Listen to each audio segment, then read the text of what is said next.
예, 뉴스탑10이 뽑은 두 주제 얘기 지금부터 해보도록 하겠습니다. 추미애로 시작해서 추미애로 끝난 21대 국회 첫 대정부 질문 얘기인데요. 첫날에는 그동안 논란이 됐던 소설 쓰신의 이 발언에 대해 사과도 하고 자세를 낮췄다는 평가를 받았던 추 장관이었는데 어제인 마지막 날은 추 장관 작심한 듯 반격에 나섰습니다. 의혹에 의혹을 자꾸 붙여서 여기까지 눈덩이처럼 커져서 왔는데 억지와 궤변은 아마도 그것을 제기한 쪽에서 책임을 지셔야 되지 않을까 생각을 합니다. 장관님이나 남편분께서 전화 안 하셨다는 말씀 책임지실 수 있는 거죠? 어떤 책임을 질까요? 만약에 의원님 쪽의 억지와 궤변에 대해서 나중에 책임을 지시겠습니까? 저는 무한 인내로 참고 있는데요. 조금은 뉘앙스가 달라졌어요. 그러니까 SNS 지난 일요일에 국민께 송구하다고 했고 어제는 뭐 여러 가지 단어들 저희가 하나하나씩 만나보긴 할 텐데 오히려 반격에 나선 이 추 장관의 태도 무슨 심경 변화가 있는 겁니까?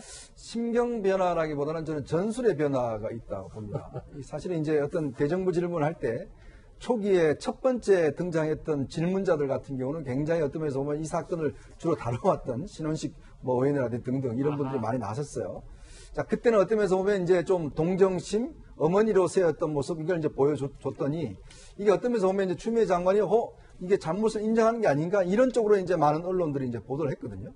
아마 그게 내부적으로 상당히 이 전략이 좀 틀렸다라는 반성이 있었던 것 같습니다. 그래서 이제 어제 같은 경우는 특히 이제 질문자들이 대부분 초선 의원들입니다. 이제 그렇다 보니 이게 이제 어떤 면에서 보면 전투력이 없다고 얘기할까요? 아마 상대방 질의를 보고 이게 어차피 이제 5선 의원 출신이고 그러니까 워낙 이걸 많이 해봤으니까 오히려 질문에는 강공으로 나가면 오히려 질문을 이걸 어떤 덮을 수 있다고 판단한 것 같아요. 그러니까 제가 알기로 이 어제 상황에 대해서 내부적인 평가 결과 이 어제 대응이 잘했다라는 아마 내부적인 평가가 있는 것 같습니다. 그만큼 뭐냐면 이게 사실은 국민들이 보시기에는 추 장관이 너무 심한 거 아니야? 이렇게 또 보여줄 수 있는데 또 한편으로 보면 이걸 쟁점으로 만들어버렸거든요. 그러니까 뭐냐면 이게 이 하나의 어떤 쟁점이 생기면 한쪽이 밀리면 그것에 대해서 좀 부각이 되는데 문제는 강대강으로 부딪혀버리면 사실 국민들 입장에서 보면 내용보다는 이제 싸움 그만해 이런 쪽으로 많이 이제 어떤 면에서 여론이 돌아갈 수가 있거든요. 예. 그러니까 그러면서 제가 듣기로 아마 어제 평가에서 상당히 전략이 성공했다 이런 평가를 내린 걸로 알고 있습니다. 전략적 기싸움이다. 네. 알겠습니다. 물론 대정부 질문 나흘 동안 국회의원 16명 가운데 무려 14명이 추 장관 아들 문제를 거론했기 때문에요. 예민할 수는 없었을 겁니다. 그런데 추 장관의 단어 선택도 조금은 바뀌었습니다. 사실은 독백이었는데요. 이 스피커가 켜져 있다 보니까 그렇게 나가버린 것 같은데요. 상당히 죄송합니다. 엄마의 그 상황을 이해를 제가 일방적으로 바라기 때문에 통화를 할 수 없는 위치 아닙니까? 제 위치를 야당 의원님들께서 만들어 주셨지 않습니까? 피고발인으로.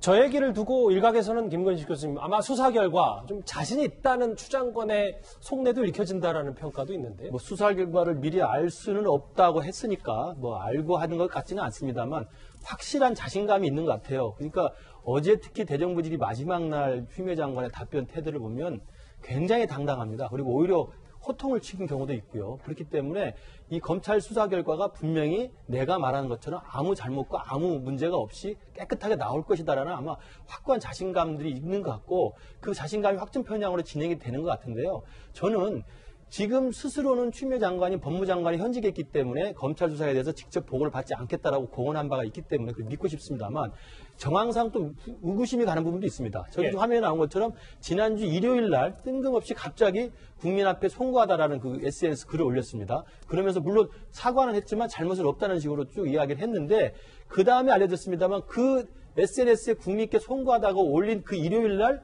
아들이 바로 가서 조사를 받았습니다. 처음으로. 그렇기 때문에 정해진 시간에 국민께 송구하다는 SNS를 올리고 같은 날 아들이 동부지검에 가서 소환돼가지고 조사를 받았다는 것은 어찌 보면 짜고 치는 게 아닌가라는 의심은 한번 받았습니다. 그렇기 때문에 아마도 장관으로서 자기가 잘못한 게 없다는 확신에 차 있긴 합니다만 검찰 수사와 과연 무관하고 있는지에 대해서는 일종의 의구심도 지금 계속 제기되고 있는 형편입니다. 여기에 대해서 검찰 조사 관련해서는요. 추 장관 이런 표현까지 썼습니다. 화면 만나보죠.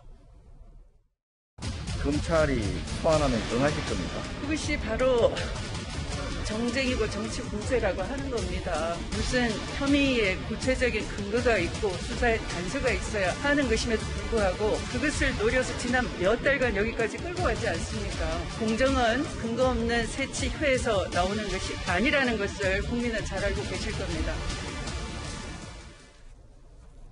최 교수님. 예. 어제 사실 가장 주목을 받았던 발언 중에 하나가 이 부분이었던 것 싶은데 공정은 근거 없는 새치에서 나오는 걸 아니라는 걸 국민들은 잘 알고 계실 겁니다.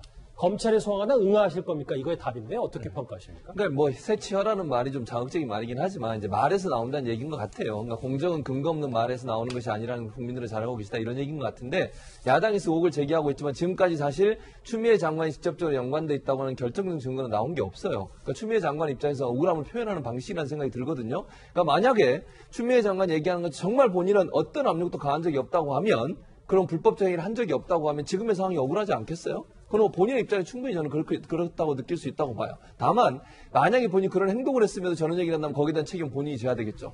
그러나 본인이 만약에 그런 행동을 한 적이 없는데 이런 여러 가지 의혹과 이런 부분이 나온 것 때문에 억울하게 생각한다면 저런 말은 저는 충분히 할 수 있다. 어찌 보면 야당 의원은 여러 가지 의혹을 제기하지만 그 의혹에서 본인은 일도 동의할 수 없다, 하나도 동의할 수 없다는 부분에 대한 표현이 이제 저런 말로 나온 게 아니라 이렇게 볼 수 있을 것 같습니다. 알겠습니다. 잠시만요. 이 소식 잠깐만 일시정지하고요. 제가 속보가 들어왔다는 사인을 받았는데요. 뭘까요? 아하, 민주당이 부동산 관련해서 재산 논란에 휩싸인 김홍걸 의원을 제명하기로 결정했습니다. 아, 속보 하나입니까?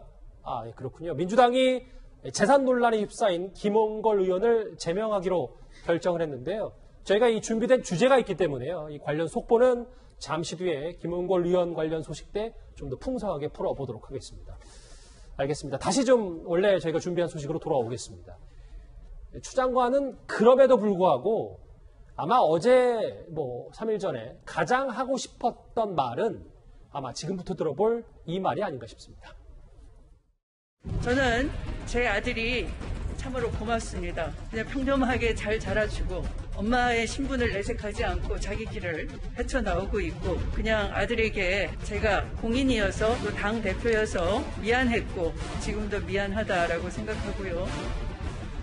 제 아들을 안중근이라고 비유를 한 것이 아니라 안중근 의사께서 미국 헌신 군인 본분이야라는 글을 남기셨는데 그 말씀처럼 나라에 헌신하는 것은 군인의 본분이다라는 취지로 아픈데도 불구하고 끝까지 군무에 충실했다 함을 그 말씀에 따랐다 함을 강조해 주지 않았나 싶은데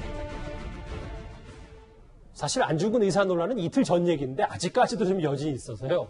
하정대 국장. 예. 예, 화면에도 나갈 텐데 실제로 안중근 의사 후손이 이 해당 논평을 하는 박성준 원내대변인을 향해서 사퇴 요구, 사과를 요구했습니다. 예. 사실 이제 이틀 전에 박성준 원내대변인이 이제 바로 추미애 장관의 아들은 나라를 위해 몸을 바친 것이 군인의 본분이라는 안중근 의사의 말을 몸소 실천했다 이렇게 해가지고 예. 그리고 이제 안중근 의사가 수능 안시라고 합니다. 근데 거기에 대종위에서 이게 무슨 말이냐?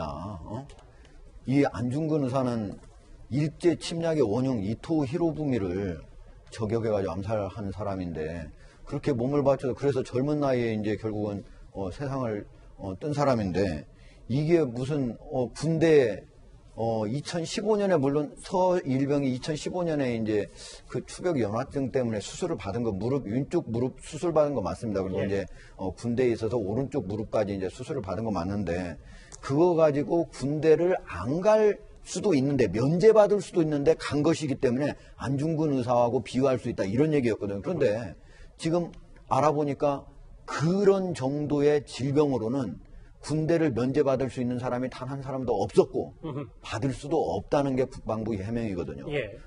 거기에 비유해서는 안 되기 때문에 그런 거를 보고 바로 수능 안시 대종에서 21일 날 기자회견도 열고 항의도 하겠다고 합니다. 예, 알겠습니다.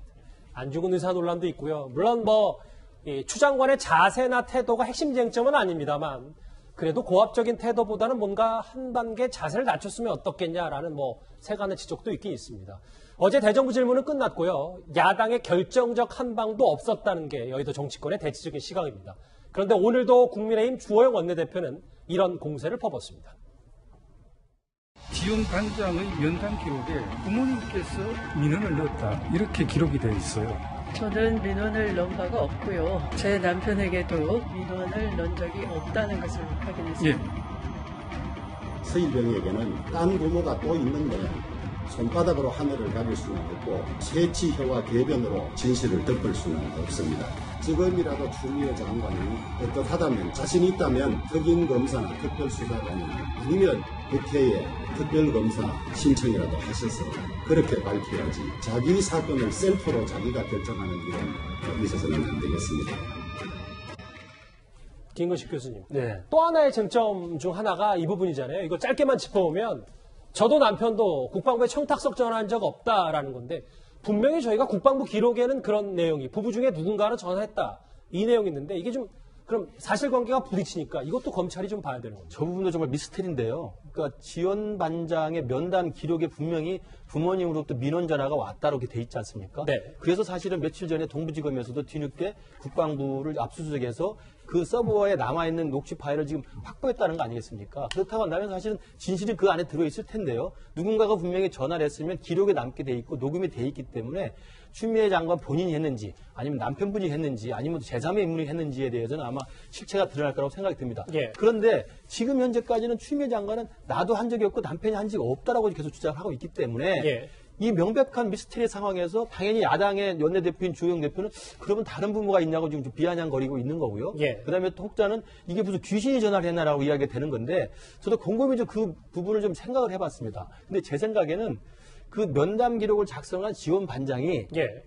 그 민원실에 전화했다고 하는 것을 직접 확인하지 않고 서일병 본인이 하지 않고 다른 누군가가 나한테 이야기한 걸 보니까 이게 부모가 민원한 게 아닌가라고 추측했을 가능성이 있어 보여요. 미루어 추정한 거다. 미루어 추측할 가능성이 있고 예. 그리고 보좌관은 분명히 전화한 사실이 있지 않습니까? 그러니까 보좌관이 전화하는 등등해서 휴가를 만료를 앞두고 계속 연장 문의를 했기 때문에 지원 반장 입장에서는 너 말고 다른 사람이 자꾸 하는데 네가 직접 해라 이런 식으로 이야기했다는 거 아니겠습니까? 예. 그래서 아마 그 내용이 조금 더 사실관계는 확인해 봐야 될 것 같습니다. 알겠습니다. 이현정 의원님, 네. 저하고 화면 한 번만 더 볼게요. 네. 왜냐하면 그래서 이제 조영 원내대표에게는 그러면 서일병에게는 다른 부모가 한 명 더 있는 모양이다라고 하면서 결국 오늘도 특임검사 수사를 압박했는데 일단 대정부 질문도 끝났고 야당 평가도 짧게 한번 해주면 의혹을 너무 남발해서 결국은 또 특임검사 요청하고 대정부 질문에서 뭔가 한 방 없었던 거 아니냐 이 얘기에 동의하십니까? 결국 이제 집중도가 좀 떨어졌다는 판단을 할 수 있을 겁니다. 특히 이제 뭐 결정적인 어떤 증거들이 나오지 않는 상황, 또 검찰이 어떤 면에서 보면 지금 법무부 장관에 대한 수사잖아요. 아들에 대한. 예. 근본적인 한계가 있는 거죠. 사실은 뭐 법무부 장관 수사를 검찰이 제대로 할 리도 없고 왜냐하면 법무부 장관이 인사권을 가지고 있어서 또 더군다나 동부지검 같은 경우는 특히 이번 올해 인사가 많았습니다. 그렇다 보니 수사에 집중하지 못한 것이고 그런 측면을 본다면 저는 이제 아마 앞으로 이 수사는 어떤 면에서 보면 지금 뭔가 검찰이 발표하더라도 결국 나중에 가서는 결국에 특검이나 이런 쪽으로 갈 수밖에 없는데 문제는 이제 의석 구조 자체가 지금 뭐 여당한테 상당히 유리한 구조이기 때문에 특검이라보다는 어떤 면에서 보면 이 사태가 뭐 검찰이 어떤 발표를 하겠습니다만은 검찰이 발표를 하더라도 결국은 신뢰하지 못하는 그런 상황으로 가지 않겠는가라는 전망을 해봅니다. 예, 하정대 부장. 아마 추미애 법무부 장관이 아마 믿는 구석은 있을 것 같아요. 어떤 믿는 구석입니까? 동부지검이 지금 현재 보면 동부지검장은 대검에서 형사부장 할 때 거기 서울 삼성병원 압수수색해가지고 진료 과연 얼마나 치료했는가 확인해 보려고 하니까 그거 그러지 말고 서일병한테 그거 발급 받아가지고 제출하게 이미 제출하게 하라 그 했던 분이잖아요. 그리고 거기 있는 차장검사는 누구예요? 수원지검 2차장 검사할 때 추미애 장관과 연관된 거 고발 사건 있는데도 계속 뒤지부진 안 하고 계속 있다가 이쪽으로 온 사람이에요. 잠시만요. 제가 잠깐 반대편에 서보면 예.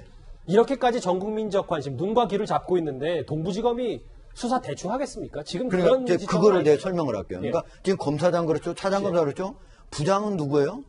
부장은 추미애 검사장의 측근이자 이성윤 서울중앙지검장의 가장 전주구 선후배라고 하는 사람이에요. 예. 그리고 거기 지금 검사 서울중앙지검의 부부장으로 갔다가 이번에 갔다가 다시 돌아와서 수사하고 있는 검사는 누구예요? 거기 참고인이 거기에서 자기가 보좌관으로부터 청탁 전화를 받았다. 그러니까 너 그 증거 있어? 야, 그거 확실치 않잖아. 그래서 빼자고 해서 뺐던 사람이에요. 일부 언론 보도에 따르면 그렇습니다. 그렇죠. 예. 그런 사람들로 지금 수사를 하고 있는데 이게 제대로 수사가 되겠습니까? 이게 지금 장관이 계속적으로 다 혐의를 부인하고 있는 상황에서 자기들이 과연 한 사람이라도 거기서 다 그런 사람들로 돼 있는데 수사가 되겠냐 말이에요. 그러니까 제가 보기에는 말씀은 검찰 위부에 있는 검사들, 그러니까 검찰 고위 간부를 했다가 지금 나와 있는 변호사들, 검찰 간부들이 있거든요. 단 한 사람도 물어보면 검찰 수사 제대로 안 될 것이다. 이번 수사는 결국은 뭐 추미애 장관이 원하는 대로 되고 나중에는 결국 재수사가 되든 무슨 뭐 다른 아니면 특별검사가 되든 결국은 다시 하게 될 거라고 다들 얘기하고 그러니까 있어요. 특임검사뿐이다. 방법은 조혜원 원내대표 지금 만약에 한다면 않습니까? 지금 만약에 한다면 장관께서 내가 진짜 국민들이 믿게끔 하려면은 다시 진짜 국민들이 원하는 검사들로 한번 내가 깔끔하게 해서 내가 무혐의인 거를 한번 입증받겠다 이렇게 해야 되는 거죠. 대정부 질문에서 추미애 장관의 말 그리고 여전히 특임검사를 외치고 있는 야당 지도부에게 정리를 해봤습니다.